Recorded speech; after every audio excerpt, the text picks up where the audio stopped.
Programa declarado Marca País por el Ministerio de Turismo. Auspician este programa SECOM, Buquebús, Colchones y Somiers Deseos, Victoriana, Máxima Seguridad y Acher. That's life. That's life. That's what all the people say. You're riding high in April, shot down in May. But I know I'm gonna change that tune. 'Cause this fine old world, it keeps spinning around. My.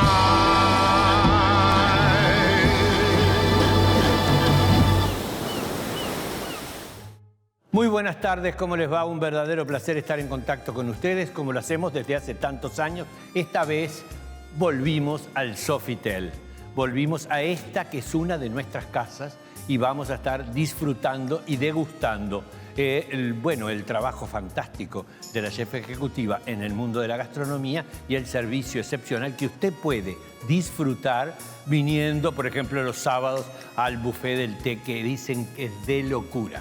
Así que hay que venir. Bueno, me distraje hablando del Sofitel y les tengo que decir que hoy la mesa que tenemos es increíble. Porque me llegó a la mesa de trabajo el libro, la nueva edición del libro de Pablo Cohen sobre Habla Julio. Y esta vez tiene 5 nuevos capítulos. Vamos a hablar con él sobre por qué continuar, por qué agregar y por qué volver a hablar con el 2 veces presidente de la República, doctor Julio María Sanguinetti.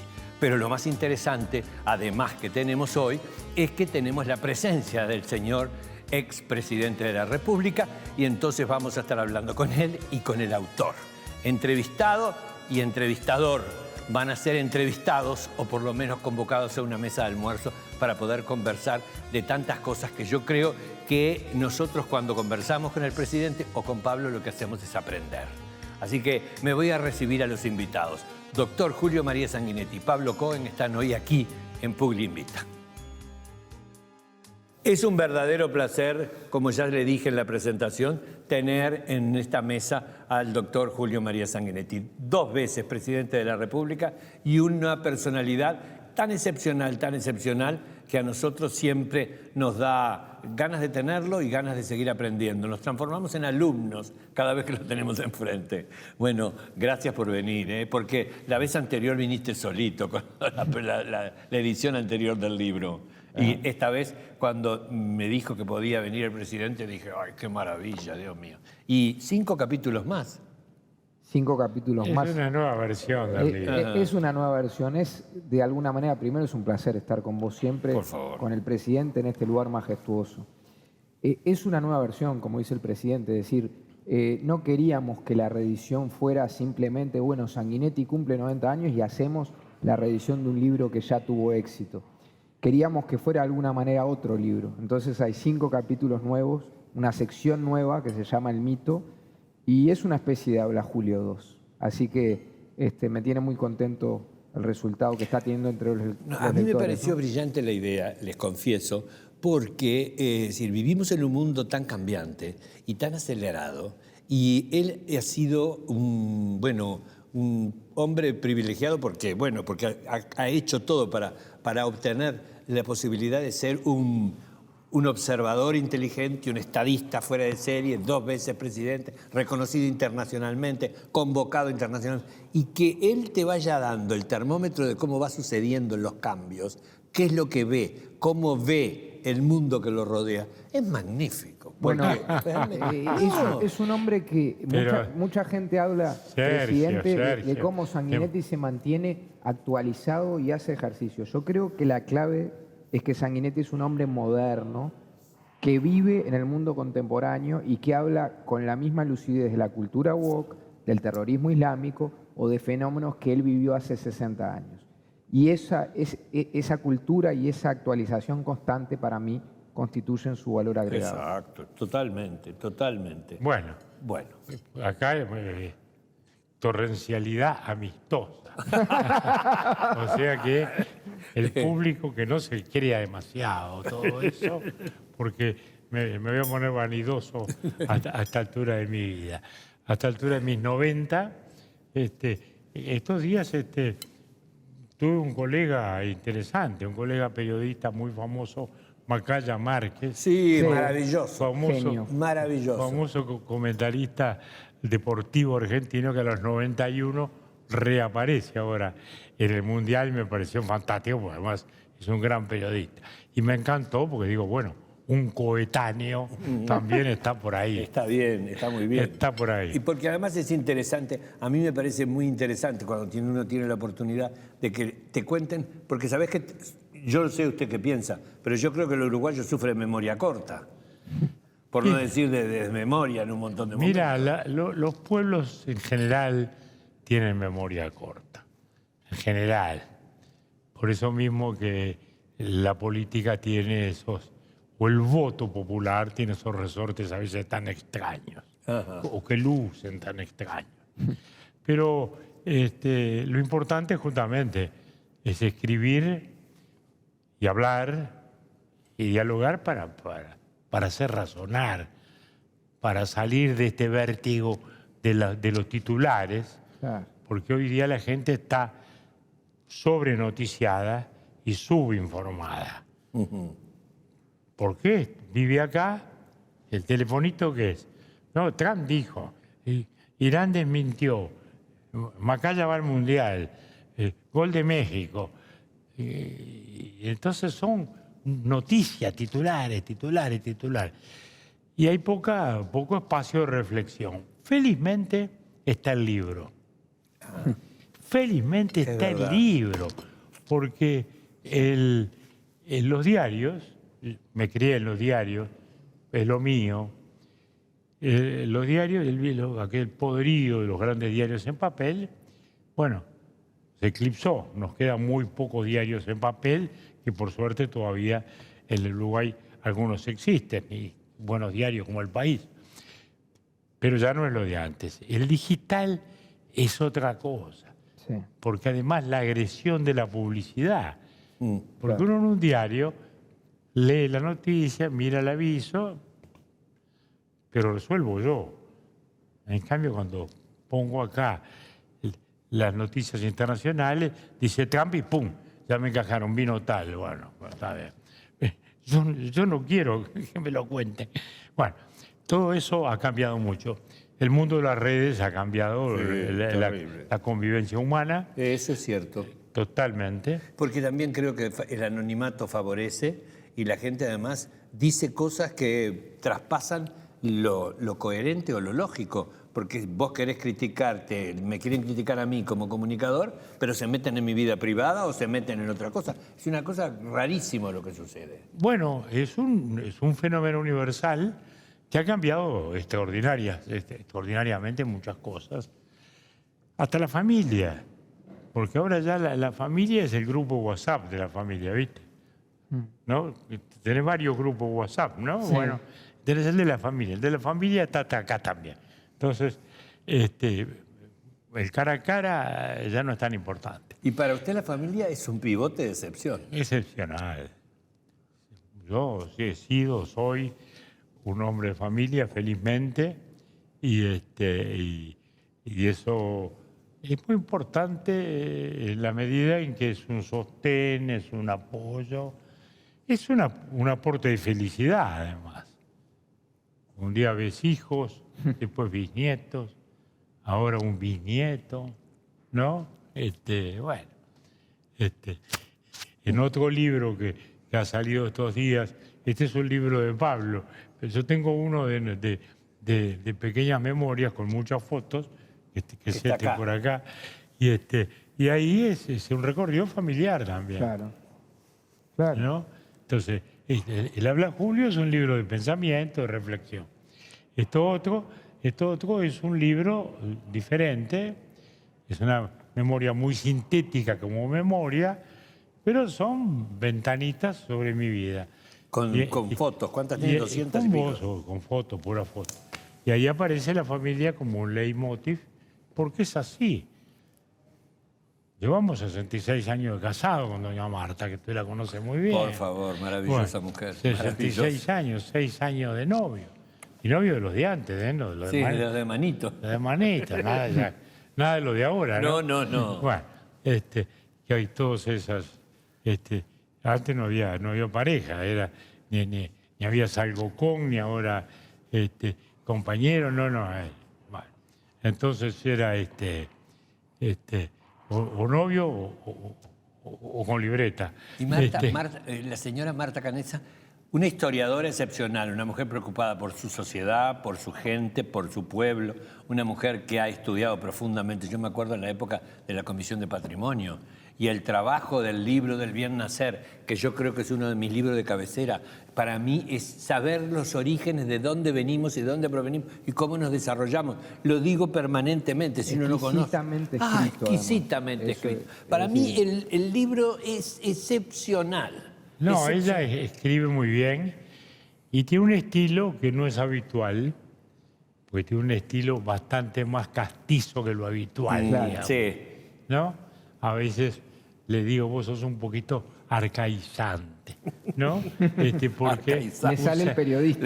Le sale el periodista. Usa expresiones que no son habituales en la lengua vulgar, digamos, ¿no? Pero bueno... Ahora que dijiste le sale el periodista.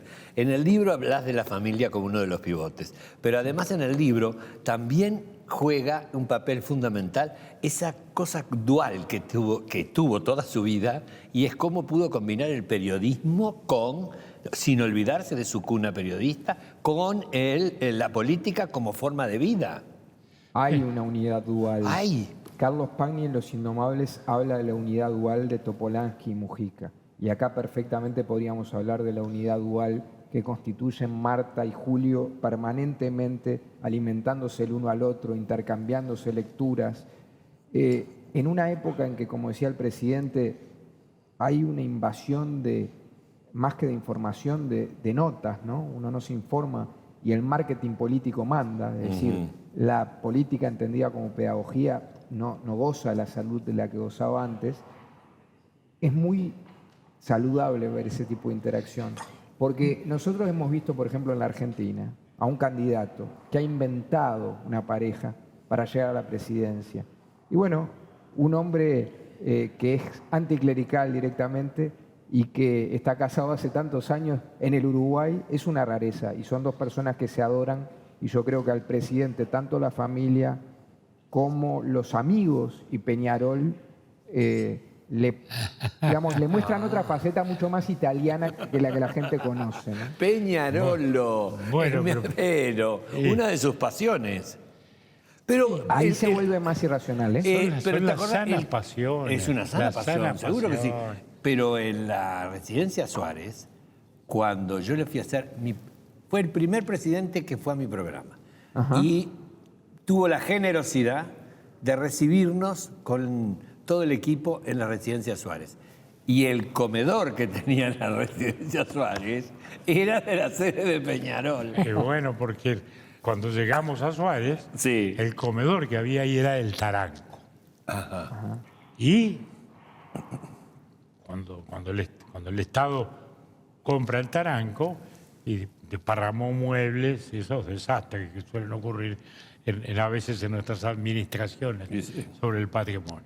Hoy hay mucha más conciencia, felizmente. Y entonces, el comedor había ido a dar a Suárez.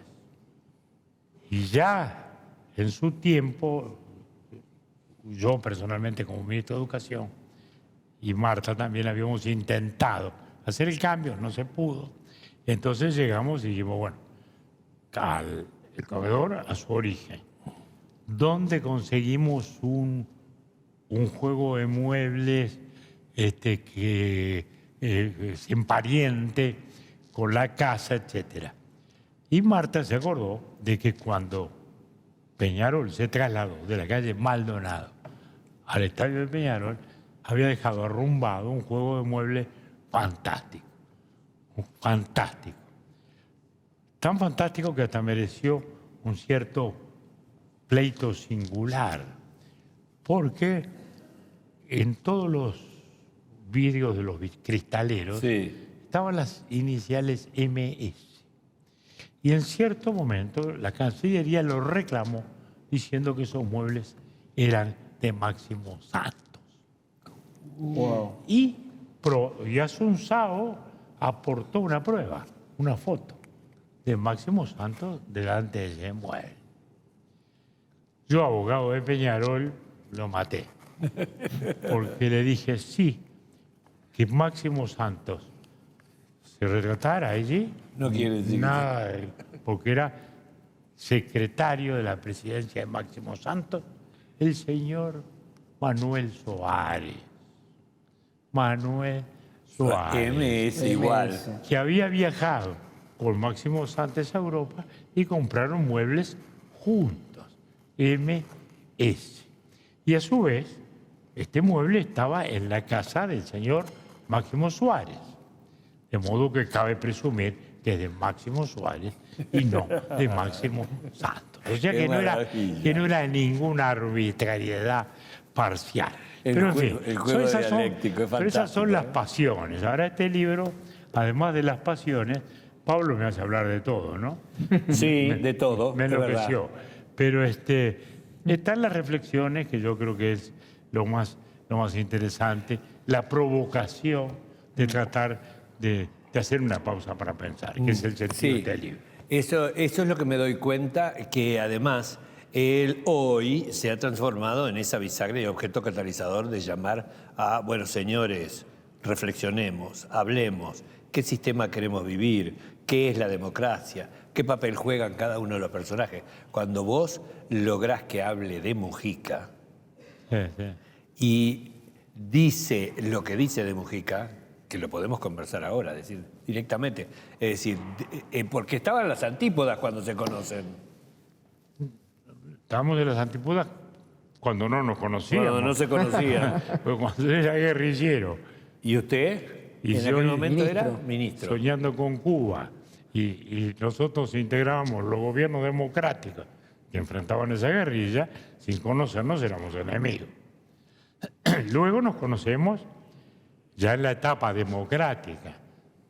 Yo recuerdo cuando en la segunda presidencia, cuando asumo, que él ya era ahí diputado, en ese momento, que era con aquel folclorismo de la motoneta y todo aquello, yo digo mi discurso, bajo, camino entre las bancas, y cuando paso, lo veo, y me dice, mire que estamos con usted, presidente. Bueno, muchas gracias. Y seguí. Bueno, apenas nos conocíamos, y ahí pasamos a ser adversarios.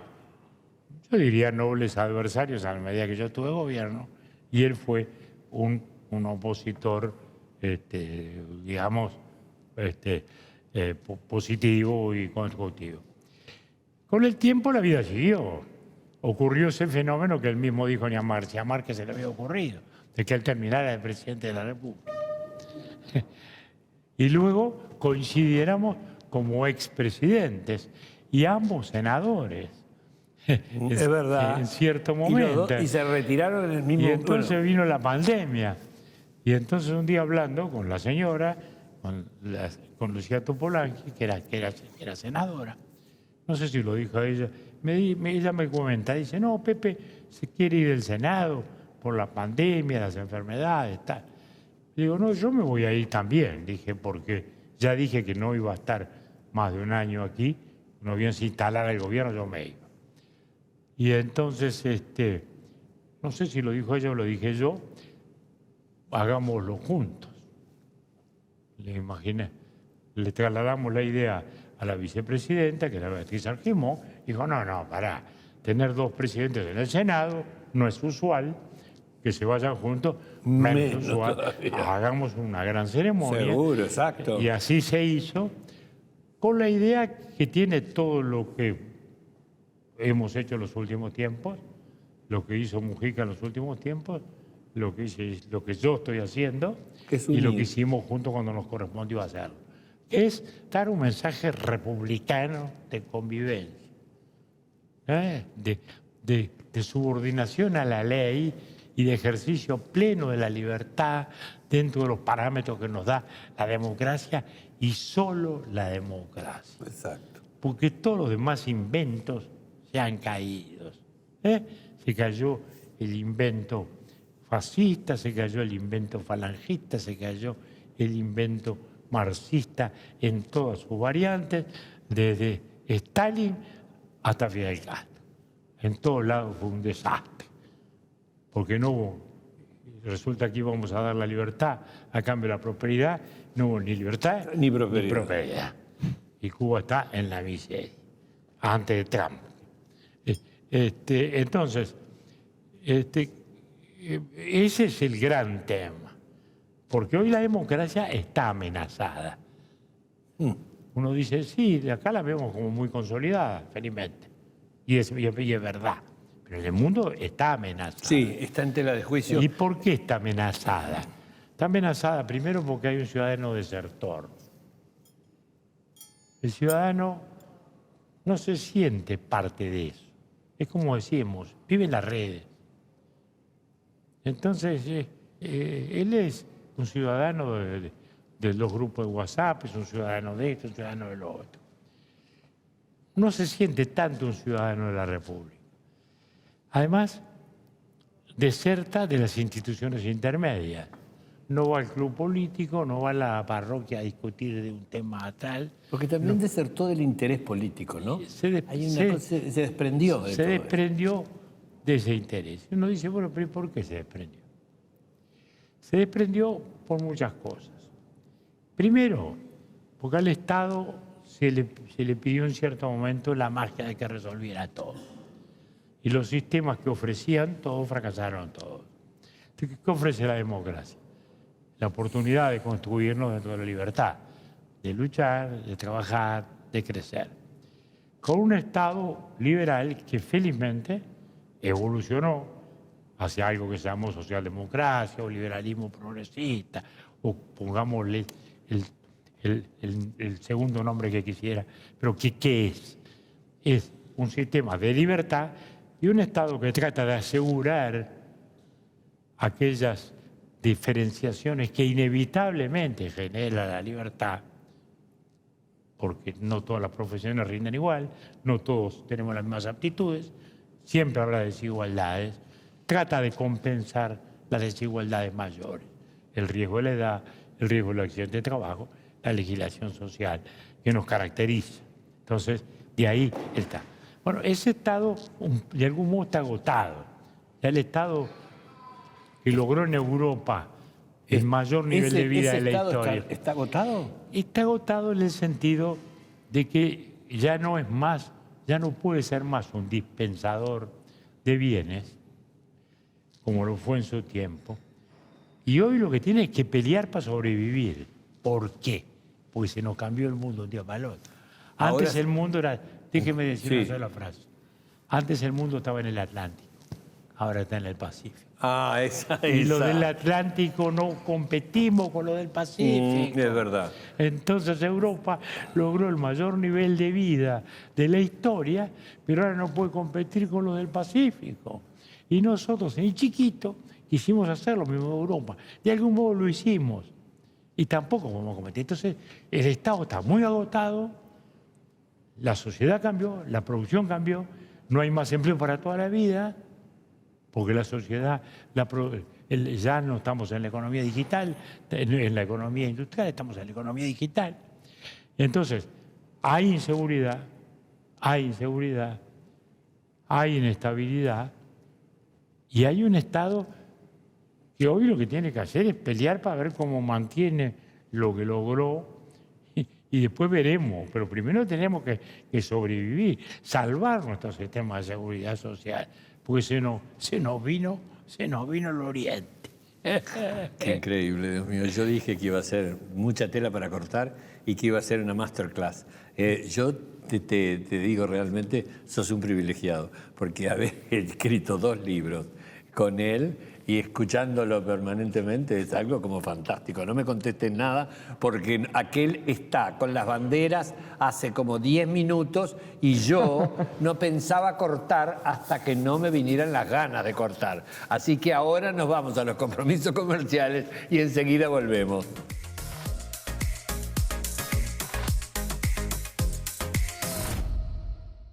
Auspician este bloque Sanatorio SEM Mautone, Victoriana, y Acher.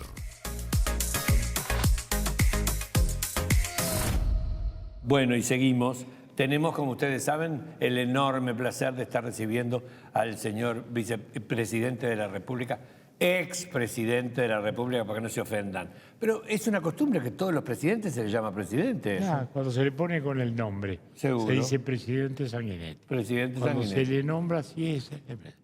En otros lados dicen emérito. Ah, emérito. Pero eso por ahora está reservado para los papas y para los reyes. Viene el Papa, ¿vio? El Papa, fantástico. Pero además el Papa tuvo una gran ventaja. Normalmente el presidente de Estados Unidos tiene ese mérito, de que logra levantar a lo que cuestiona. Entonces el Papa un día habló de paz, como es su rol pastoral, naturalmente, y entonces el presidente Trump lo tomó como una crítica a su política y ahí se le tiró encima. Y el Papa respondió sin responder, muy papal, fantásticamente bien, y resulta que se instaló una especie de polémica entre Trump y el Papa. Es verdad. Y el Papa, desde la espiritualidad agustiniana, porque este no es jesuita como el anterior, ni franciscano como otro, ni salesiano como otro, es agustiniano, que es otra cosa. Sí. Muy bien. Entonces, todo el mundo miró al Papa y dijeron, pará un poco, mirá que este no es un Papa cualquiera. No. Y luego el hombre se metió en la inteligencia artificial, empezó a hablar de temas de la vida contemporánea, con altura, pidió regulación de la inteligencia artificial. Es verdad. Pidió que se le ponga límites, que los estados entiendan que esto hay que manejarlo, porque por más que sea una herramienta extraordinariamente útil, hay que tratar de que no sea algo explosivo para la sociedad. Entonces se instaló rápidamente y aún los agnósticos, como es nuestro caso, nuestra casa, lo respetamos mucho y a su vez se dio una cosa fantástica anteayer, porque tarde vienen varios de los de casa y dice, ¿qué hicieron esta mañana? Y mira, digo, yo dejé de trabajar y fui a misa. ¿Cómo? ¿Vos a misa? ¿De qué me hablas? Digo, sí. Digo, empiezan a dar la misa en la Sagrada Familia de Barcelona. Exacto. Inauguran la cruz, la torre, la obra de Gaudí, las columnas de Gaudí. Ah, no, era un placer. Eso fue las maravilloso. curvaturas. Y la encíclica también. La encíclica del Papa es una maravilla. Y voy a citar a dos argentinos muy lúcidos. Nelson Castro y la doctora Elisa Carrió, que es una demócrata cristiana.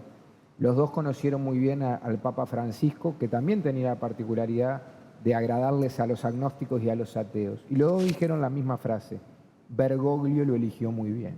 Y es verdad, Bergoglio lo eligió muy bien, es un Papa más moderado, pero que los conservadores ven con cierta resquemor y quienes no somos dogmáticos vemos con mucha simpatía. No, pero además lo interesante es que no dice Gregoré para decir Gregoria. Justamente. Los que siguen a Cristo no pueden favorecer la guerra. Se terminó la historieta. Tiene un mensaje de compasión Exacto. cristiana No, muy, pero es muy una fuerte. diferencia muy grande con Bergoglio. Sí. Pues yo a Bergoglio le cuestionaba su posición.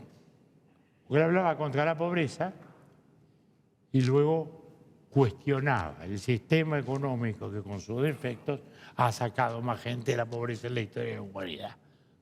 Entonces hablaba contra la competencia y contra la economía de mercado. ¿No? Sí. Entonces ahí no Bergoglio. Es verdad, Bergoglio lo hizo en mayor medida que otros papas. Porque Sí. León XIII, Juan XXIII, Juan Pablo II hablaban de economía social de mercado. Es decir, tenían críticas al sistema capitalista más moderadas. Bergoglio fue el más furibundamente anticapitalista. Bueno, pero fue un estratega y fue muy jesuita. Es decir, eligió a su sucesor.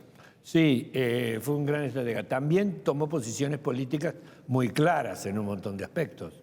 Sí, en un momento dado estuvo en contra de Kirchner y era directamente hablaba, y después estuvo a favor de Cristina. Es decir, osciló de un lado para el otro. No creo que haya estado a favor de Cristina, sinceramente. Creo que cuando fue arzobispo de Buenos Aires, esto lo sé por mi trabajo en Perfil de largos años, cuando fue arzobispo de Buenos Aires fue un gran antikirchnerista. Los Kirchner dejaron de asistir a su Te Deum. Fue un gran antimenemista antes e incluso fue espiado por el kirchnerismo. Nunca recibió a Sergio Massa, que fue quien mandó a espiarlo según él creía. Pero después Macri se aleja de él a través de un consejo de Durán Barba y Cristina Kirchner se acerca a él, que es el Papa y es el argentino más relevante de la historia. Entonces yo creo que termina coqueteando con lo que él siempre sintió, que es el peronismo ortodoxo. Pero no creo que se haya vuelto kirchnerista para nada. Bueno, pero oíme, si recibe 15 minutos a Macri con cara de disgusto y después recibe a Cristina 1 hora, perdóname, pero el mensaje... Es cierto, pero Macri también lo destrató. El mensaje fue muy claro, pero bueno. A Milei lo recibió bien. Dejémoslo. Y América Latina, dejémoslo. En el Habla Julio aparecen un montón de personajes que hoy están en la actualidad. Por ejemplo, Lula. Sí. Por ejemplo, y también hay un montón de cosas que planteás le planteás a él y le preguntás con respecto a sus amigos. Yo tuve la suerte, el placer y la generosidad del señor de presentarme a Enrique Cardoso. Fernando Enrique Cardoso. Pero nos almorzamos en casa. Exacto. Hicimos un almuerzo en casa. Que fue histórico. Almuerzo en Yo casa. voy a opinar solo como hicimos un periodista. almuerzo en casa. Lo que pasa es que hoy, en aquel momento, tuve yo el privilegio de convivir con grandes presidentes. Porque los había en Europa, Claro. ¿no? Porque los había en Europa y los había en América también. Belisario Betancur, por ejemplo, en Colombia. Exacto. Era magnífico. Magnífico. Gran personalidad, extraordinaria. El mayor cultor, yo diría, del castellano oral. Era como una poesía oírlo a Belisario. Los brasileños, como fue Sarney, que nació con mala prensa, pero terminó con muy buena prensa porque realmente democratizó la vida de Y está vivo, ¿no? Brasil, ¿Tiene cuánto? Tiene 94.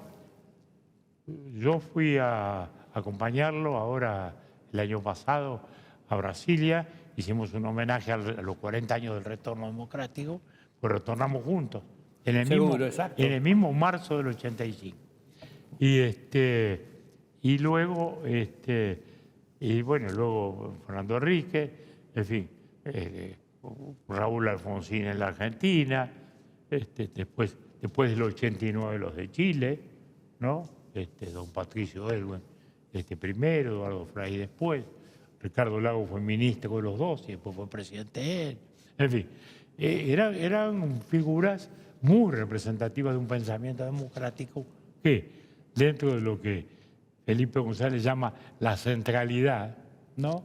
Unos más liberales, otros más socialistas, sin embargo, convivíamos en una democracia liberal y una economía de mercado con esos equilibrios. Entonces, eso fue un momento. Desgraciadamente, ese momento fue desapareciendo en la medida que aparecieron los fenómenos populistas, que aparecieron en Europa. Empezaron a desaparecer los partidos, los grandes partidos italianos, los del Miracolo italiano, ¿no? Los demócratas cristianos y los socialistas, ¿no? Desaparecieron. Entonces, se pasaron a extremas izquierdas, extremas derechas, en Francia, ¿no? Los grandes partidos, el gaullismo, el republicano, nada, ¿no? El clásico socialismo francés, con toda su pompa y circunstancias. ¿No? Solemne, ¿no? Le Ferry, Pompidou. Los socialistas eran los más imperiales en Francia. Mi amigo Mitterrand, que estuvo acá, claro. En este hotel, estamos acá, en este hotel le hicimos la recepción. Bueno, todo eso desapareció. Por suerte Macron, bueno, se ha manejado, pero la situación, pero sin partido. El Partido Conservador inglés, el reducto de la racionalidad democrática. Ha tenido 8 primeros ministros en 5 años. Caen como moscas, ¿no? Como ha pasado acá, sí, con los presidentes de Perú, ¿no? Exacto. Que nos ha pasado. Y ha pasado en Chile, que tuvo todos estos presidentes notables luego del pinochetismo, y que luego terminamos con que había que votar o un estudiante revoltoso de la izquierda o un señor del Opus Dei de la religiosidad extrema allá. Entonces, un fascista, es decir, casi. Entonces, bueno, no sé, pero digo, Boric fue un demócrata, apoyó la democracia, espero que Kass también, no tengo por qué pensar distinto, pero en todo caso son figuras sin arraigo. Como digo yo, son presidentes sin retrato. Claro. Sin retrato. No, todos tenemos un retrato que nos mira, ¿no? Entonces, voy a hacer un comentario ahora estos sobre presidentes sin retrato que están en el aire. Sobre lo que dijeron recién, que me dejaste pensando, porque tú hablaste de cómo el presidente Sanguinetti se refiere a amigos. Sí. Amigos célebres, amigos no célebres. Y yo lo que noté como periodista, como escritor y sobre todo como entrevistador, y vos sabés muy bien que la entrevista es un género muy especial y muy íntimo, es que el Sanguinetti del primer Habla Julio es distinto al Sanguinetti del segundo Habla Julio. ¿Por qué? Porque tú no podés entender las cosas polémicas que dice, por ejemplo, sobre el pasado reciente o sobre Mujica, sin entender al hombre que cumplió 90 años y que ha perdido amigos. Es decir, que tiene, por ejemplo, a Fernando Enrique enfermo, que ha visto la muerte de amigos íntimos como Ricardo Pascale. Entonces, yo creo que el libro se favoreció de ese Sanguinetti distinto, no solo en el tono, sino en el contenido. Bueno, él dice que soy yo, soy el mismo. Soy el mismo. Un poco. Bueno, pero capaz que... No, lo que pasa es que son los tiempos distintos. Seguro, claro, son tiempos distintos. Y el mundo es distinto. Seguro, el mundo es distinto. 5 años es mucho ahora, ¿no? Seguro. Como uno no va a ser distinto. Claro. Sí, en la vida personal también. Ricardo Pascale, nombraste un ser fantástico. Qué gran figura. Fabuloso. Fantástico. Era completo porque tenía algo que a veces quienes tienen una gran inteligencia cognitiva no tienen. Inteligencia emocional. Una persona querible, cocinaba como los dioses. Era un actor italiano, Mastroianni. Exacto. Era Mastroianni, increíble. Pero además un artista excepcional. Una cosa que con una convivencia, un economista que además de todo eso era un artista con una sensibilidad increíble. Yo me acuerdo que cuando llegué a Alejandría y entré en el foyer de la Biblioteca de Alejandría, lo primero que vi es una obra de Pascale. Y dije, qué cosa más maravillosa. Dios mío. Yo tuve la suerte de tratarlo, de comer pizza con de formar parte de Amici d'Italia, que ahora se llama de otra forma, se llama Raíces Italianas, pero digo, y de trabajar con él, era un encanto, era un ser. Pero además cuando se muere repentinamente, fíjate que en ese momento tenía un libro que era el debate en todos los programas de discusión de ideas, en el cual nos desafiaba porque se llamaba El futuro que nos debemos. Claro. Y al mismo tiempo tenía una exposición en el mismo momento, la recorrimos con él 15 días antes de morir, que se llama Leibniz salta la cuerda, que yo le decía, no, vos le sacás jugo un ladrillo, porque era una exposición homenaje a la curva cateriana, o sea, la curva que produce cuando se pone una cuerda atada a 2 puntos, se genera una curva naturalmente. Y eso, Leibniz, que era filósofo y matemático, parece que fue el primero que la descubrió y que le dio una fórmula. Entonces, en homenaje a eso, hizo toda una exposición homenaje a la curva cateriana. Le digo, pero Tano, vos nada más. Bueno. Ahora, vos estás viviendo una etapa desde el punto de vista del periodismo, del entrevistador y del observador de la realidad y de lo que estamos viviendo, que ha sido y es muy fructífera, ¿no? Te sentís muy pleno en ese camino. Yo me siento muy pleno, sí, gracias a los lectores principalmente, porque uno debe siempre evitar el riesgo del corporativismo, ¿no? Y acordarse de que escribe para uno y para los lectores. Y tengo una doble función, digamos, una como gerente de Tenfield y de BTV, que es más ejecutiva, y otra como periodista y escritor. Y cuando me ofrecieron la primera, yo dije que de ninguna manera iba a abandonar la segunda, porque es mi vocación. Entonces, en estos últimos 2 años, haber podido escribir el último libro de Mujica, el primero de Mujica y Lucía, y haber podido no reeditar, sino escribir este segundo Habla Julio con el presidente Sanguinetti, y que los 3 aceptaran preguntas punzantes, sin condiciones y sin pedir ver medio renglón antes, para mí ha sido un gran privilegio. Así que yo estoy muy contento porque además me siento pleno respecto de mi familia. Volviendo a lo que hablábamos antes, yo tengo una esposa hace 10 años y 2 hijos, Valentín de 3 y Alfonso de 6, que por suerte son muy parecidos a ella, divinos. Entonces, eso me hace muy feliz.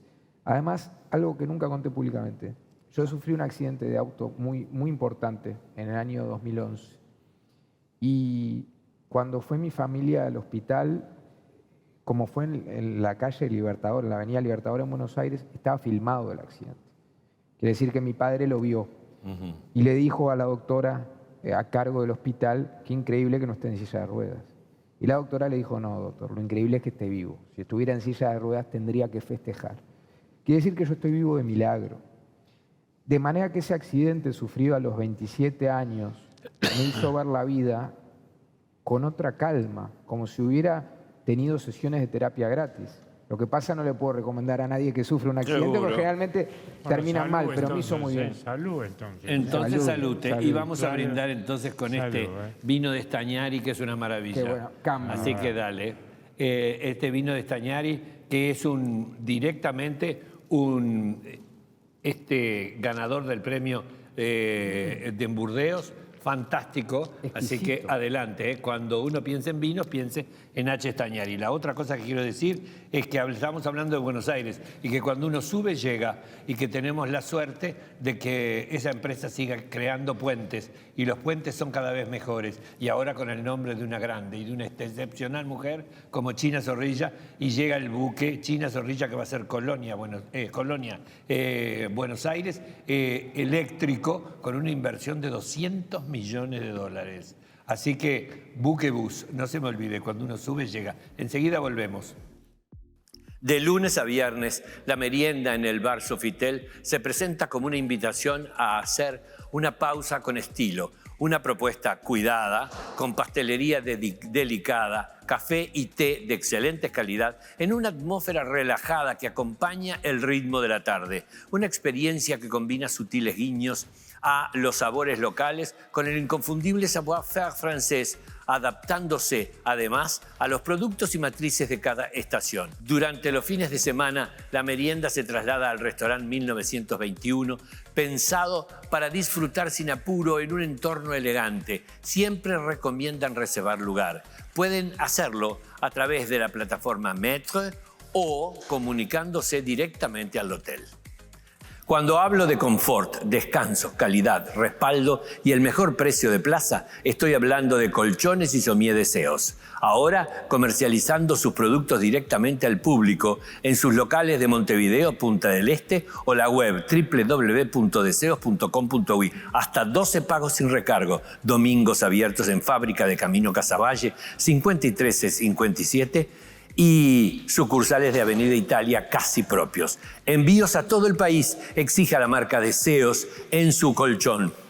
SECOM es la empresa líder que brinda un servicio humano y profesional a través de sus acompañantes egresados de la Escuela de Capacitación y cuenta con certificación de calidad en todos sus procesos según la norma ISO 9001-2015 y además cumple con los estándares internacionales en seguridad de la información ISO 27001 del 2022, garantizando la protección de la información de los afiliados, los colaboradores y los proveedores. SECOM es el primer servicio de compañía del Uruguay y del mundo. Queso rallado parmesano artesano es queso, para vos, para tu familia, lo mejor, sabroso, exquisito, inigualable. Queso artesano llega con todo el sabor auténtico y la calidad garantizada, frescura y sabor en cada porción. Queso rallado artesano, siempre rico, siempre fresco, artesano, es queso, industria uruguaya. Cuando uno cocina para los amigos, siempre quiere hacerlo de la mejor manera. Y para eso necesitan los mejores ingredientes. Y Cefa tiene los mejores productos para que te puedas lucir en tu cocina. Recordá, siempre que quieras cocinar lo mejor, cocina con Cefa, alimentos de familia. Industria uruguaya es movimiento y el movimiento genera más movimiento. La mano de obra nacional genera trabajo y compromiso con todos los uruguayos. Industria uruguaya es innovación, oportunidad, dignidad y calidad. ¿Tenés una industria, un comercio, querés crecer, posicionarte, vender más? Industria Uruguaya te ayuda. Comunicate por Instagram, industriauruguaya.tv. Llegó Dedicado Play, el combo ideal para tu hogar. Internet 5 GB sin límite de gigas, máxima velocidad, Wi-Fi incluido, más DirecTV Go, las grandes ligas de fútbol, las series, las películas, los programas en vivo. Todo este combo imbatible desde solo 2.082 pesos por mes. Contratalo ahora llamando al 2901 10 10. Llegó Dedicado Play a tu hogar. Después de más de 96 años de historia, presencia en 16 departamentos y más de 80 sucursales, El Dorado sigue creciendo. Y esta vez dan un paso muy especial. Es la apertura de una nueva sucursal en Montevideo. Es un espacio pensado para estar siempre cerca y hacer más cómodas las compras de todos los días y seguir acercando su propuesta a más familias uruguayas.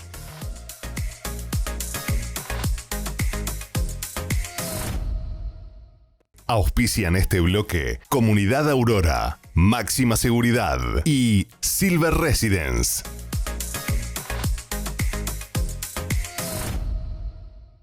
Qué maravilla, qué delicia este risotto. Extraordinario. Pero fantástico, ¿eh? Un risotto. A ver, este es un risotto de azafrán con ricota y cebollas crocantes. Muy rico, realmente muy rico.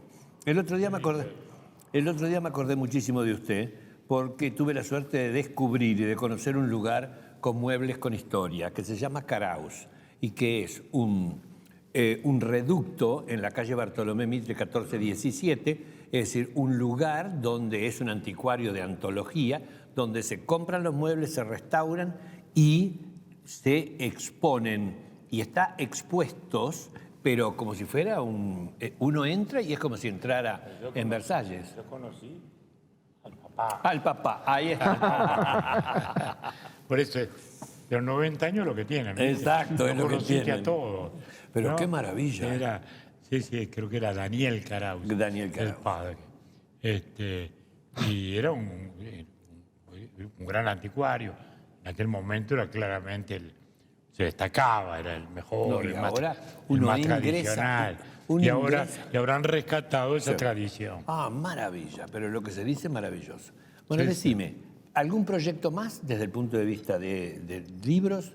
Porque vos Sí. siempre tenés un as en la manga. Sí, pero tengo una cábala también. No decir nada. No decir nada. Cuando me empiece a ir mal, empiezo a decir. También debo decirte, Sergio, que un libro lleva mucho, mucho, mucho tiempo y que el presidente Sanguinetti fue generoso. Entonces, al no ser una reedición ampliada, sino casi un libro nuevo, me llevó mucho más tiempo del que pensaba. Trabajamos desde octubre de 2025 a marzo de 2026, así que puse en pausa el próximo proyecto. Nuestras casas editoriales hacen cosas tan fantásticas como que tenemos los dos en la calle ahora. Claro. Sanguinetti omnipresente. Sanguinetti por todos lados. Sanguinetti allá y Sanguinetti acá. Sanguinetti. Este fue presentado en el Radisson Victoria Sí. Plaza. Y Este lo vas a... Son muy distintos, son Son distintos. totalmente No diferentes. tienen nada que ver. Son Además dos me libros gusta, distintos. pero yo diría que hasta son complementarios. Uno habla No. totalmente Acá se complementario. diría, son totalmente complementarios. Porque este es un libro de fotografía, como decimos, y de memorias, nada más que de memorias. Memorias mías, son narraciones a propósito de mis diversas actividades. ¿No? Entonces pongamos, acá está el debate con Vázquez, un parrafito explicando lo que fue, o una caravana. Este es un libro de reflexiones sobre el mundo, sobre la política uruguaya, sobre la historia reciente, sobre la historia lejana, etcétera. Son libros, sí, complementarios. En ese debate con Vázquez, usted en 2 o 3 oportunidades... En ese debate con Vázquez, usted en 2 o 3 oportunidades le impuso el latigazo. ¿Era para marcar la cancha? El tema era así, muy claro. Tú también sos entrevistado. No, pero mira, está contado ahí. Sí, está contado ahí. ¿Qué pasó? Yo estaba como la calle Pou ahora. O sea, salí vivo en la primera presidencia, entonces era candidato cantado que iba a estar en la segunda. Bueno, me escondí todo lo que pude, como hace ahora Luis Lacalle, y le hace bien. Vino el tiempo, llegó el momento de la campaña, arrancamos. Y entonces, ¡boom! Todos a darle al Mayaboro. Todo. ¿Es verdad? Le pegaban los blancos acá, el frente de acá. Y entonces, y los dos con buenos candidatos, además novedosos, ¿no? Los blancos con Volonté, que había emergido ahí desde la UTE, con su verborragia. Sí. Por otro lado, el doctor Vázquez, con su serenidad de oncólogo, que te hablaba así. Pastor protestante. Ahí está. Entonces, mamá mía, pero me pegaban de acá y allá. Entonces, Botinelli hacía una encuesta diaria, muy chiquita pero muy expresiva, le llaman viborista. Hacía, creo que eran 40 llamadas diarias. Entonces iban viendo qué iba pasando, cambiaba la cosa. Entonces un día me llama y me dice, mira, acá, si no hay algún hecho político, las líneas se van a cruzar y te van a repasar. Pueden ser los dos, yo creo que los blancos, me parece. Pero tenés que hacer algo si es que querés. Bueno, entonces dije, bueno, ¿qué puedo hacer? Yo voy a hacer un debate con Vázquez. ¿Por qué? Pues yo había hecho un acuerdo nada menos con Hugo Batalla, que ahora se cumplen los 100 años y vamos a hacer un gran homenaje a ese gran demócrata en la Asamblea General. ¿Lo conociste? Magnífico. Muy poco, magnífico, pero lo admiro mucho. Magnífico. Y me parece que es profundamente uruguayo. Divino, fueron un ser algunas excepcional. personas del Uruguay fueron injustas. Divino. Muy injustas con él, lo atacaron muchísimo, pero también la historia pone las cosas en su lugar. Fue un demócrata de excepción, fue un ser... Mira, yo iba a tomar café con él a la vicepresidencia, al Senado, y lo que aprendí escuchándolo. No, pero lo atacaron con crueldad. Todo el mundo decía el Hugo de la Teja, ¿no? Sí. Y se tuvo que Se mudar tuvo que ir de la donde Teja. nació y vivió toda su vida. Se tuvo que ir. Porque le apedrearon la casa, eran las cosas más horribles. Había pasado eso, ¿por qué? Porque había retornado al partido De su original de él, que fue el vallismo siempre, y entonces yo había hecho un acuerdo con él. Y bueno, sectores conservadores o más conservadores del partido decían, no, pero Sanguinetti acá está con esta izquierdita, que esto, que lo otro. Y entonces yo tenía que cortar esa sangría, porque estaba perdiendo votos por derecha. Claro. Y Botinelli me dice, no, lo estás perdiendo para el lado de los blancos. Entonces dije, bueno, esto yo lo arreglo. Entonces fui al doctor Vázquez y él, y le digo, bueno, pero ya, usted al final, ¿es marxista o no marxista? Entonces me da una respuesta confusa. Sí, y entonces dije, bueno, no, a vos mismo. A vos mismo, el martillo. A vos mismo. Le va a quedar claro. Ahora, ¿usted siempre supo que quería ser político? ¿Usted siempre supo que quería ser político? Siempre me gustó la política, siempre me gustó el periodismo, las dos cosas. Yo estaba en 5º año de escuela y hice un diario escrito a máquina de escribir, con 2 copias en papel carbónico, ¿no? O sea que siempre me gustó el periodismo, siempre me gustó comunicarme, siempre me gustó la política. Mi casa era una casa muy política, en todos los aspectos, papá muy colorado, mamá blanca, entonces, además mucha historia. Papá me leía historia griega, historia romana. Me decía, mira que acá, no te preocupes, historia griega y historia romana, ahí está todo. Está todo, ahí está todo. todo lo que tenés que saber en la vida está ahí adentro de la historia romana. Me leía. Bueno, y ahí me generó aficiones, ¿no? Y bueno, y ahí era el mundo de la política, el mundo de la construcción del Estado, la República.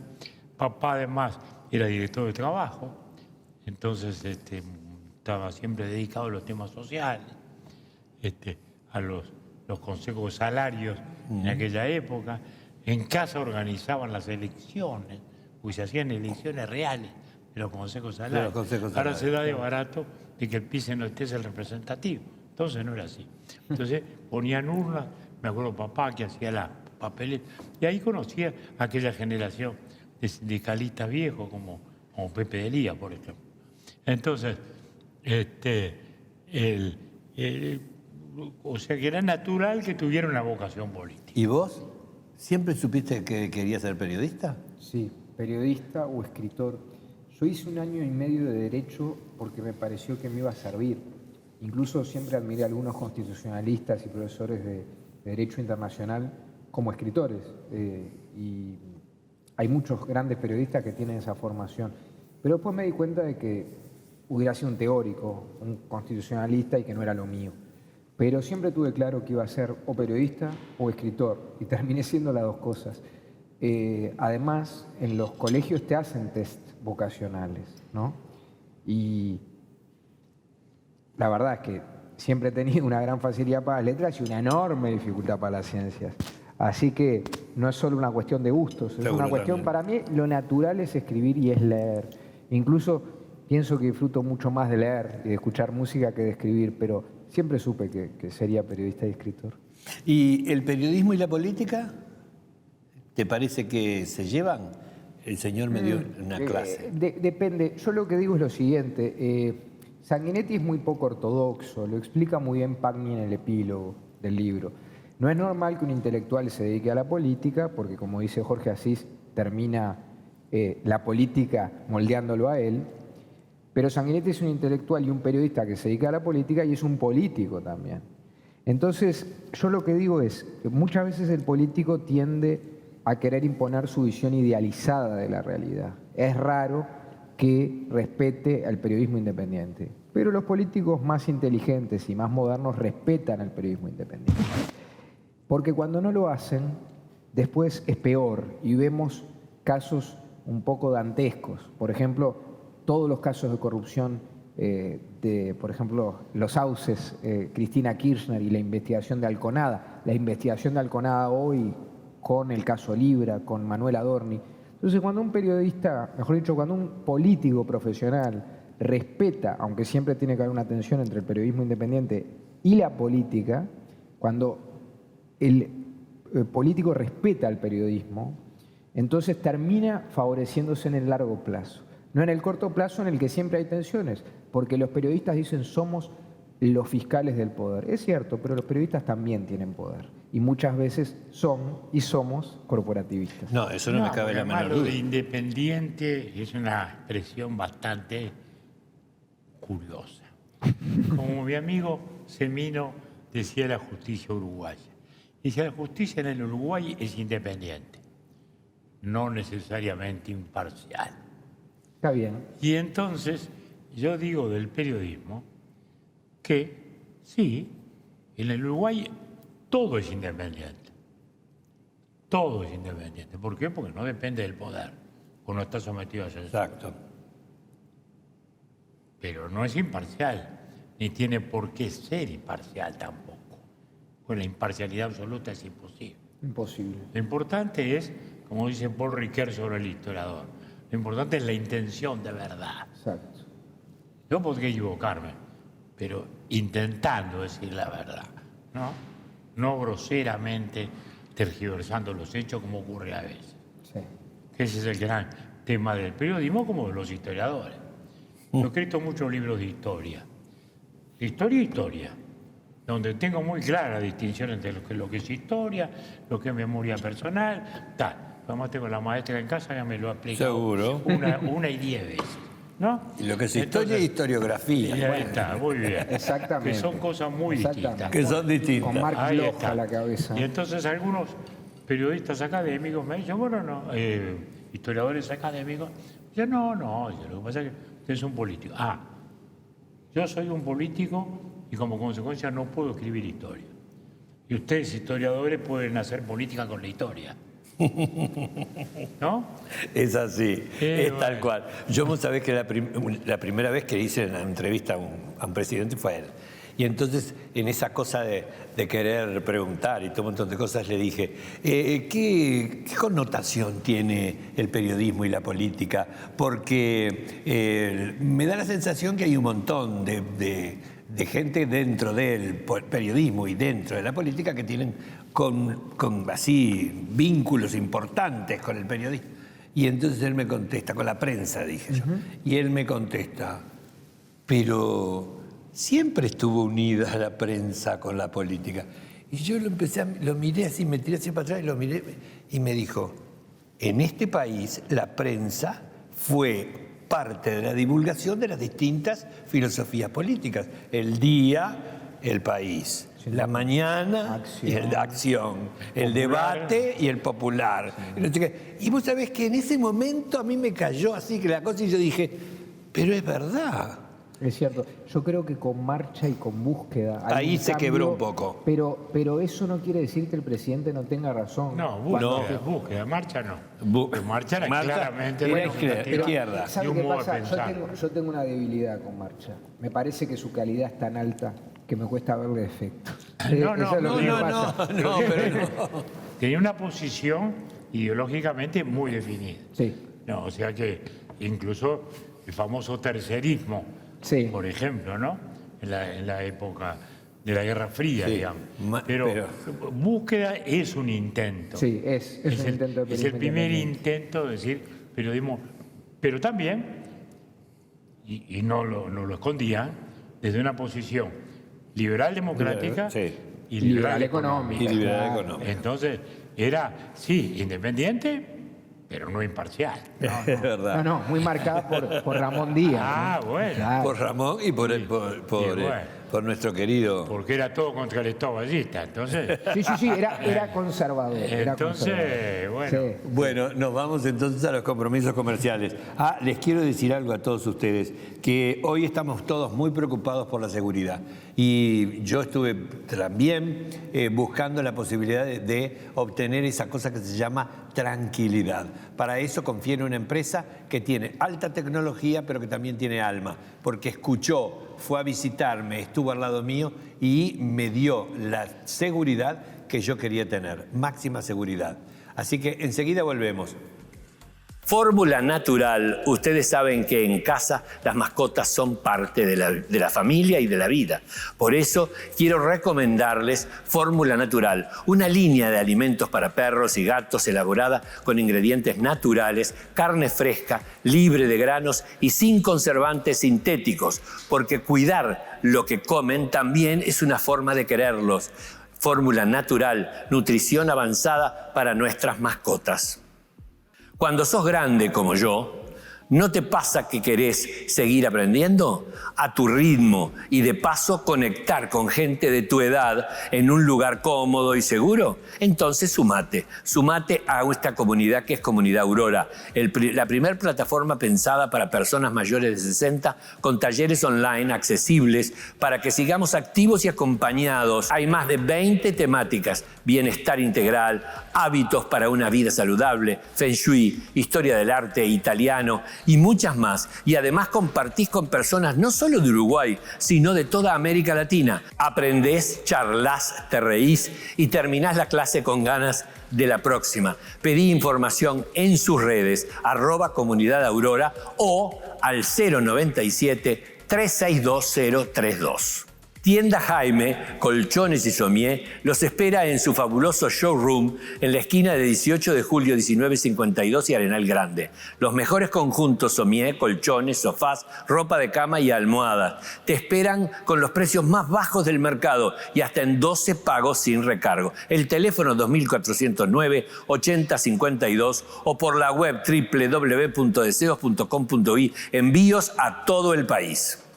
Cuando uno piensa en vinos, piensa en H. Stagnari. Uno piensa en esa bodega fantástica que Héctor Stagnari ha llevado adelante y que ha creado obras magníficas como es indudablemente el Tanat más premiado del mundo, el Tanat Viejo, o la gran medalla de oro en Burdeos ganada en Gran Guarda, o los vinos blancos fantásticos, todos con una raíz de creación excepcional. Pensando en el mejor de los maridajes, cuando uno piensa en vinos, la bodega es H. Stagnari. Bueno, cuando uno sube, llega. Hay una empresa en nuestro país que ha creado diferentes puentes de comunicación y que esos puentes han dado la posibilidad del crecimiento de la industria turística en el país. Para ello contamos con Buquebus. Cuando uno sube, llega. Y directamente ahora se acerca una de las mayores inversiones en la historia de lo que significa la navegación y el turismo, el China Zorrilla. China Zorrilla, que es el primer buque eléctrico que llega a nuestro país y que va a venir de Buenos Aires a Colonia, Colonia a Buenos Aires. Así que usted siga afiliando, como ha afiliado desde hace muchísimos años, para transformar a Buquebus en la empresa líder que es en Buquebus, porque cuando uno sube, llega. Bueno, ustedes saben que yo estoy ahora de visita en la ciudad de Montevideo y buscando encontré un lugar que reúne absolutamente todas las condiciones necesarias para que yo me sienta cómodo. Pero si yo me siento cómodo, se siente cómodo usted.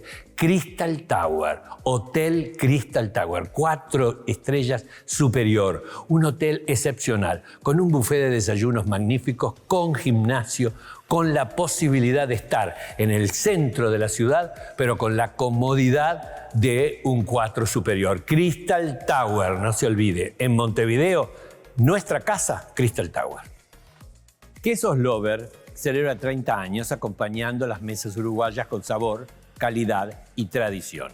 Para seguir innovando, Lover presenta sus nuevos quesos untables que son ideales para el desayuno, las picadas y para recetas rápidas. Además, con una textura suave y con un sabor excepcional, llegan en variedades pensadas para todos los gustos. Lover combina experiencia, ingredientes y la pasión por el queso. Desde Colonia, Suiza, para todo el país, Lover, amantes del queso.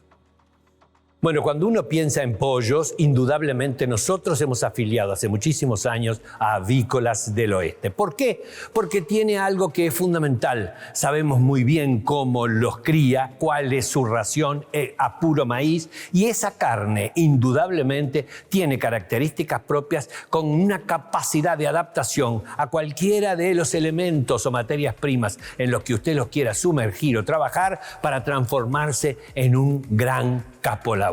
Cuando uno piensa en pollos y piensa en que no solamente puede comprar el pollo entero, sino porcionado, y además de ahora una nueva línea espectacular de pollo ya cocido, que lo único que tiene que hacer usted es calentar, que vale la pena que se acerquen a los mejores. Avícolas del Oeste, más de 50 años brindando calidad a los uruguayos.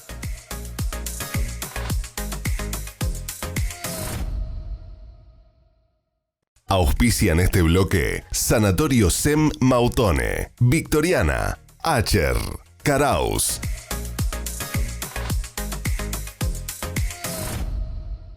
Y bueno, y seguimos disfrutando de esta mesa que yo estoy fascinado, como que me tiran en el bazar, estoy fascinado.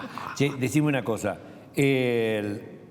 estás haciendo una presentación, hicieron, mejor dicho, la presentación el jueves 18. Exactamente. En el Salón Azul de la Intendencia Municipal de Montevideo, con una mujer a la que yo adoro, respeto y reverencio cada vez que puedo, que es mi querida Ana Ribeiro.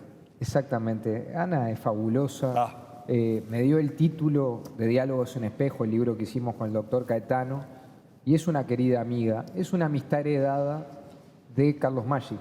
Es decir, Bueno. Carlos, otro. a quien este libro está dedicado a dos ballistas entrañables, mi abuelo Daniel Cohen y Carlos. Y yo pienso que la amistad de Ana fue heredada casi como un mandato de Carlos. Es difícil combinar la erudición de Ana con la capacidad crítica, la acidez, la dulzura y la inteligencia emocional que tiene. Entonces, tanto para el presidente como para mí, elegir a quien nos acompañara en la presentación fue facilísimo, facilísimo. Y también debo decir que quienes escribieron los textos especiales de este libro, el presidente de la calle Pou, Santiago Kovadlov y Carlos Pagni, le aportaron al libro. Ahora, vos elegís gente también. Lo que pasa es que vos elegís gente así. Bueno, yo tengo la suerte de que también el presidente Sanguinetti tiene relación con ellos, pero a mí lo que me pasó fue que mi trabajo en perfil en la Argentina me acercó a gente a la que ese trabajo le gustó. Gente que yo ya admiraba, como Nelson Castro, que hizo el prólogo de Los Indomables, o Carlos, que hizo el epílogo. De Diálogos en Espejo, Nelson, y Carlos de Los Indomables, y también el epílogo de Habla Julio. Es gente que jerarquiza un libro. Sí, totalmente. Un libro es un objeto atemporal y mágico. Y que además tiene valor propio. Tiene valor propio. Exacto, Tú lees a Carlos y lo puedes leer independientemente. Sí, y además uno siempre vuelve al libro. ¿Vos te diste cuenta? Claro. Que por se eso transforman yo no tengo después ebooks. Exacto. No tengo ebooks, no puedo, es una limitación. Quiero el libro físico. No, yo físico. Sí. Y además volvés a los libros, volvés. Pero yo, ¿dónde fue que leí? Acá leí, y entonces volvés a leer. El libro es un diálogo. Exacto. Mira, hace poquito releí 100 años de soledad con un miedo de que no me gustara tanto como cuando tenía 15 años. Me gustó más. Me gustó más. Los libros... Bueno, esos son los clásicos. Claro. Esa es la condición del clásico. Exactamente. Porque cada libro, como cada obra de arte, cualquiera sea literatura, sea pintura, sea escultura, siempre nace en un tiempo y es hija de su tiempo. Pero cuando es una verdadera obra de arte, trasciende su tiempo. Ahí está el tema. Por eso los otros son las modas. Seguro. ¿No? De repente hay gente que desapareció, pero a los años realmente se empieza a ver el valor. Entonces, y eso pasa. Por eso los clásicos son clásicos. Seguro. Y otros pasaron de moda. Ahora, hay autores que de repente reaparecen. Claro. Yo ahora me río, porque yo citaba mucho siempre a Séneca, ¿no? A Lucio Aneo. Y ahora no puedo citar más, porque como ahora Lucio Aneo es el psicólogo de toda esta generación y promueve la lectura de Séneca y de los escritores estoicos, y están en todas las librerías de moda, de bestseller, los libros de Séneca. Bueno, volvieron a él, ¿no? O de repente se vuelve a libros inesperados, digamos, ¿no? ¿Verdad? Yo creo que si vuelve a publicar Dostoyevsky hoy, vuelve a ser un bestseller. Sí. Y creo que va a volver a hacerlo. Y Dickens, todos los grandes. En cualquier momento, basta que reaparezcan para que lo sean, ¿no? Bueno, entonces, el libro tiene eso, y felizmente persiste. Y persiste el libro en papel. Exactamente. Porque el otro, el digital, sí. Ese es imposible. No ha pasado, no ha llegado al 20% en ningún lado. No. Y en Uruguay es más marginal. Y todavía la penetración. Y está solo referido a libros más científicos, libros más de otro tipo, en el cual no están asociados a eso, porque el tema es cómo uno se vincula con las cosas, ¿no? Humberto Eco decía, el tema de la computadora es que uno no la asocia al placer, en general la asocia al trabajo. Claro. En cambio, el libro uno lo asocia al placer. No agarras un libro si no es porque y además, pensás como que digo, vas a disfrutar. estableces un diálogo con él y es una cosa maravillosa. Está en todas las librerías del país y ustedes tienen que agotarlo. Bueno, tiene dos de Sanguinetti para comprar, ¿no? Tiene uno y otro, pero en fundamentalmente, para mí es un... ¿Sabes qué me pasó algo fantástico? Y es que dije, qué suerte que un tipo tan joven se una con un señor que puede perfectamente tener una visión tan excepcional de lo que ha sido el pasaje del tiempo, para no perder de vista que si uno no se sigue comprometiendo como se compromete él y le pide a los demás que se comprometan, no se puede ejercer el cambio ni permanecer en una democracia como la que se debe permanecer. Entonces es porque él, lo más importante de todo es que se ha comprometido con la vida y con el país y con el republicanismo, y tiene una visión así enorme del mundo que nos tocó vivir. Y moderno. Yo recalco eso. Mirá que el nivel de actualización del presidente Sanguinetti no es normal. Y cuando habla de inteligencia artificial o de la cultura woke, incluso... ahí donde está el camarógrafo, en la casa de Sanguinetti. Mirá qué juventud. Bueno, esto es increíble, ¿no? Mirá qué juventud. Lo dejo. Mirá qué maravilla. La de niño no la mostremos. Eso es en Rusia. Eso es en Rusia. Es una foto de un fotógrafo ruso. Fantástico, pero lo que se dice es fantástico. Bueno, seguimos haciendo televisión. Esto es Puglia Invita. Enseguida volvemos. Cortinas Maestro son cortinas metálicas. Bueno, unas metálicas excepcionales porque son ellos, Maestro, especialistas en galpones, garage, comercio, instalaciones que te las hacen en el día, sin seña previa. Hay más de 10 años en el mercado trabajando y poniendo el alma. 091 800 001. Cortinas Maestro.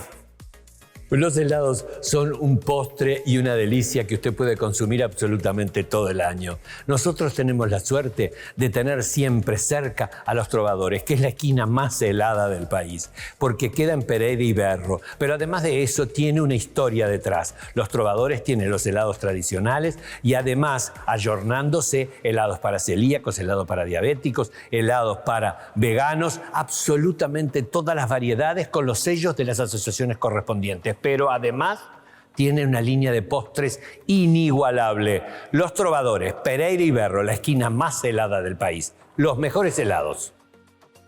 Bueno, cuando uno piensa en pollos, indudablemente nosotros hemos afiliado hace muchísimos años a Avícolas del Oeste. ¿Por qué? Porque tiene algo que es fundamental. Sabemos muy bien cómo los cría, cuál es su ración a puro maíz, y esa carne indudablemente tiene características propias con una capacidad de adaptación a cualquiera de los elementos o materias primas en los que usted los quiera sumergir o trabajar para transformarse en un gran capolaboro. Cuando uno piensa en pollos y piensa en que no solamente puede comprar el pollo entero, sino porcionado, y además de ahora una nueva línea espectacular de pollo ya cocido, que lo único que tiene que hacer usted es calentar, que vale la pena que se acerquen a los mejores. Avícolas del Oeste, más de 50 años brindando calidad a los uruguayos. Si usted quiere embellecer un rincón o espacio en su casa con un toque de historia, piense en Caraus. Ahí va a encontrar muebles Girondel, como alfombras, tapices, arañas, sillones, adornos, mucho más. Lo que no encuentre se lo consiguen. Bartolomé Mitre 1417 en la Ciudad Vieja. Caraus. Pastas Turín desde el año 1955. Turín lleva a tu mesa más que pasta, una tradición que llegó en barco desde Italia y que por generaciones ha mantenido su esencia. En la fábrica, atendida por sus propios dueños, la pasta que se produce no solo es comida, es historia, es familia, es el sabor que atraviesa generaciones. Fábrica de Pastas Turín, el sabor de la tradición familiar. Ustedes saben que en los últimos tiempos el hecho de la mudanza y el hecho de estar en una casa, lo que significa buscar tranquilidad, buscar seguridad. Para eso había que buscar una empresa que entendiera qué era lo que nosotros entendíamos por seguridad. Y encontramos Máxima, Máxima Seguridad. Te escucha, te conoce y directamente te arma un plan de seguridad para que tú te sientas cómodo. Y directamente es una empresa con alma. La alta tecnología al servicio de la seguridad, Máxima Seguridad.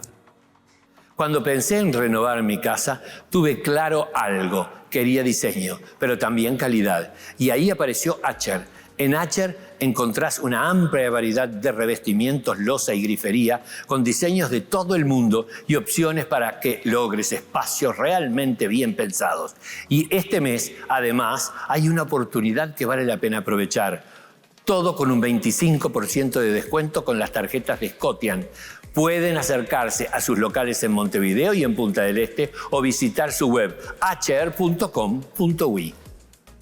Silver Residence ofrecen mucho más que cuidados. Brindan tranquilidad, seguridad, bienestar para cada persona mayor en un entorno cálido y humano y cuentan con habitaciones privadas con baño, wifi de alta velocidad, TV cable, aire acondicionado, alimentación equilibrada y un servicio de limpieza y lavandería. Además, brindan acompañamiento y cuidados las 24 horas, control de medicación, actividades recreativas, estimulación cognitiva y amplios jardines para disfrutar al aire libre, estadías permanentes o transitorias, con atención personalizada y un equipo comprometido con el bienestar integral. Silver Residence. Cada detalle está pensado para vivir una etapa de la vida, pero con felicidad. Comunicate al 091-227-250 o ingresa a Instagram, @silverresidence. En Sanatorio Zen Mautone cumplen 50 años y lo celebran a lo grande, con quienes empiezan a ser parte de la familia Mautone como yo. Afiliate con nuevos y mejores beneficios sin costo. Por ejemplo, tenés 2 órdenes anuales para todas las consultas médicas, el seguro de viaje por 1 año, el servicio de acompañantes por 6 meses, la emergencia móvil por 1 año y todos los beneficios sin costo.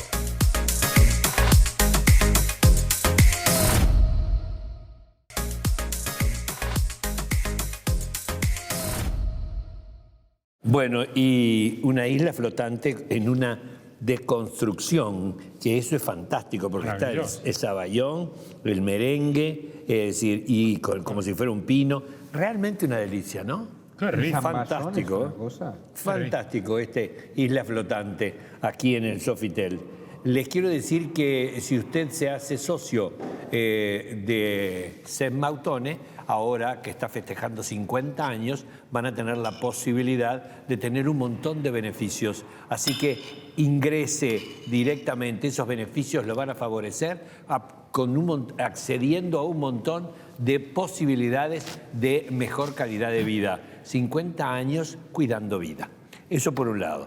Por otro lado, yo me quedo pensando ahora a esta altura del asunto, ¿qué país quiere para nosotros, para el futuro? El país que fuimos siempre, es decir, un país que por su dimensión geográfica y sus características sociales miró al mundo. Jamás se encerró, tuvo que luchar por su sobrevivencia y por su existencia en medio de 2 colosos, y que por eso mismo siempre miró hacia el mundo. Un país que no se encerró en la pequeñez ni en el resentimiento, ni de pensar de que una economía más pequeña y un territorio más pequeño nos iba a condenar. Todos se asombran de que el más chico tiene el PBI per cápita más grande, el doble que Brasil. Y más que Argentina, increíblemente. Dice que la Argentina es el país más rico del mundo, más rico del mundo. Entonces, ese es el Uruguay que siempre fuimos. Por eso, y acá me paso al otro libro, yo lo empiezo con el Graf P. Claro. Porque es mi primer recuerdo, diciembre del 39, yo cumpliendo 4 años, la guerra. Y el Uruguay con la democracia como siempre. Y en la tapa puse una inteligencia artificial. Esto se hizo con inteligencia artificial. Después Julio Testoni le dio 2 toques. Porque siempre hay que agregarle algo. La inteligencia artificial trabaja con un algoritmo. El algoritmo son datos del pasado. Importantísimo. Fantástico. Ahorran todas las etapas para llegar allí. Pero después la intuición científica y la creatividad artística siempre tiene que poner un plus porque eso es lo que nos va a diferenciar. Las calidades las va a diferenciar ese toque final, como ha pasado en todas las cosas. Después de todo, un día apareció una maquinita sencillita de calcular y nunca más aprendimos a restar. En cuarto año la maestra nos torturaba, nos hacía dividir por 4 cifras. Yo ahora no divido ni por 2. ¿No? Perdemos habilidades. Bueno, muy bien. ¿Por qué? Porque te lo ahorró, ya está. Como la inteligencia artificial, te va a ahorrar 10 veces. ¿Qué se vas a poner a hacer bocetos de esto si le decís a Géminis, haceme una tapa de tipo Andy Warhol para Pablo Coelho? Y sale Pablo Coelho en versión Andy Warhol. ¿Te gusta o no te gusta? Dice, no, mirá, está muy flaco, está muy flaco, te dice Géminis. Yo tengo impreso, por ejemplo, el diálogo que tuvimos con él. Entonces, fantástico. Pero después llega un momento en que decís, bueno, esto ya está. Pero ¿y? Y no habrá que poner algo más. Y este país, entonces, el que siempre fuimos. Y este es un país que tiene que estar en eso. Tiene que estar en la vanguardia de todo. En la vanguardia de todo. No va a renunciar a su destino, porque eso no quiere decir que abandonemos la agropecuaria. No. Quiere decir que tenemos que tener la mejor carne del mundo adaptada a los gustos y a las características y condiciones de cada época, ¿no? En una época comíamos novillo de 4 años, ¿no? Y ahora si nos dan, decimos traer un serrucho, porque ya perdimos ese gusto. Es verdad. ¿No, verdad? Y lo mismo, y precisamos competitividad. Pero creo que lo que el Uruguay tiene que lograr es más competitividad para sobrevivir en estos tiempos y lograr preservar su esencia, que es esa democracia, ese estilo de convivencia, esa paz que usted encuentra donde está viviendo ahora y que a veces perdimos en algún barrio. Yo no la perdí, porque vivo en Punta Carreta, estoy a 30 metros del shopping. Marta dice, estamos al lado del shopping. Y volvimos al centro, vieja. Siempre vivíamos en Colonillita. Bueno, son los hábitos de cada uno, ¿no? ¿Verdad? Bueno, entonces, yo creo que el tema es adaptarse a los tiempos, rescatando las esencias. ¿Tú te diste cuenta que una de las cosas que yo elogio siempre del pueblo judío es el trabajo que hacen de la memoria? Y que gracias a ese trabajo que hacen de la memoria, bueno, de alguna forma consolidan su propia imagen y ese trabajo lo hacen de generación en generación y no pierden su identidad. ¿Vos sos consciente que con esto, con este libro y con el anterior y con el que hiciste con el Pepe estás haciendo un trabajo de la memoria y que estás contribuyendo a algo que es tan importante y es que sepamos quiénes somos? Bueno, ¿Quiénes fuimos? Es una pregunta ¿Quiénes somos? muy buena y muy generosa, porque nunca lo había pensado de esa óptica. De repente mi respuesta sería sí, pero involuntariamente, es decir, no me lo puse a pensar deliberadamente, porque como dice Borges, si vos te pones muy pretencioso, capaz que a los 2 días se olvidan de lo que has escrito. Pero lo que decís del pueblo judío es cierto. Yo soy un judío laico, casado con una católica, y soy un gran defensor de la cultura laica y también de la cultura judeo-cristiana que nos define como civilización occidental, humanista, con los valores del trabajo, del amor, de la paz. Y creo que sí, que hay una tradición judía, tanto en las ciencias como en el arte, que se identifica por la preservación de la memoria y también por la búsqueda de la cultura y del conocimiento. Y eso es común en cualquier pueblo que ha sido perseguido. Yo creo que, por ejemplo, el pueblo negro ha sido particularmente perseguido en el mundo, ¿no? Y cuando tú te fijas que le debemos la mejor música popular de la historia a los negros, sobre todo a los africanos que luego se vuelven norteamericanos, estadounidenses y brasileños, no me lo había puesto a pensar, pero ojalá que sí, porque, como dice el doctor, no es lo mismo memoria que historia. Pero el olvido del pasado es una necedad y hoy tenemos la costumbre bastante soberbia con las redes de creer que el mundo ha comenzado cuando nosotros nacimos. Se van a llevar regalos. 2, el mejor queso parmesano del país. y los amantes del queso, que son Loma. Así que les tengo que agradecer enormemente que hayan venido en el día de hoy, que me hayan permitido hacer este programa, y una vez más, gracias. Y permítanme hacer un brindis con este espumante L'Ehaim por la vida. Salud, salud a todos. ¡Aplausos! ¡Aplausos! ¡Muchos aplausos!